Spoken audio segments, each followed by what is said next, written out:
My name is Joy Flanders, and I believe in the freedom to read. I've chosen to read an excerpt from Are You There, God? It's Me, Margaret by Judy Blume. This book has been frequently banned because of the subject matter for young girls. I think it's important, however, because many young girls don't get information from their family members or from the school about some of these subjects.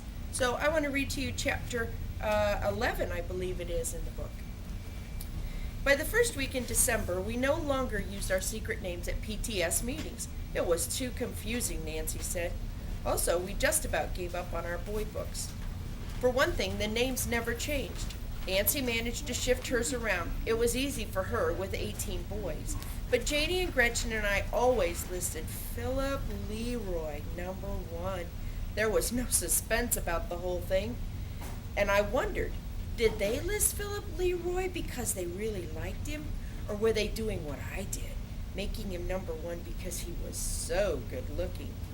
Maybe they were ashamed to write who they really liked too.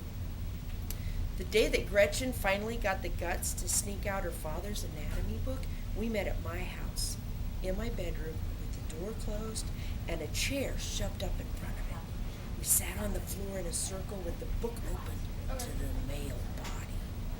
Do you suppose that's what Philip Leroy looks like without his clothes on?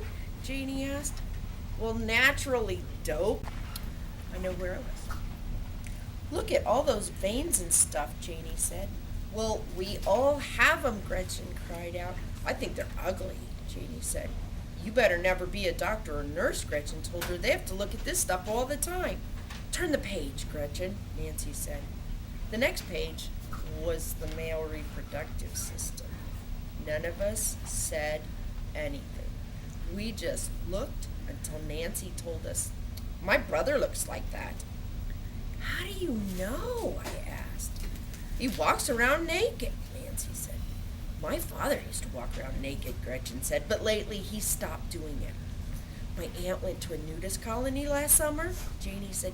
No kidding, Nancy looked up. She stayed a month, Janie told us. My mother didn't talk to her for 3 weeks after that. She thought it was a disgrace. My aunt's divorced. Because of the nudist colony? I asked. No, Janie said. She was divorced before she went. What do you suppose they do there? Gretchen asked.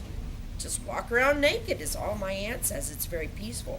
But I would never walk around naked in front of anybody.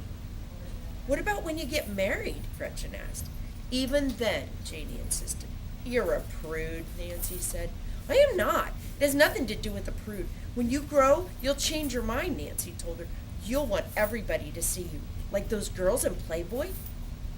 What girls in Playboy? Janie asked. Didn't you ever see a copy of Playboy? Where would I see it? Janie asked.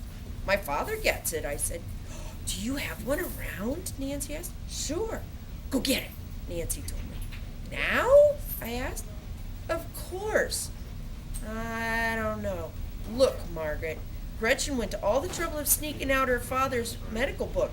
The least you could do is show us a Playboy.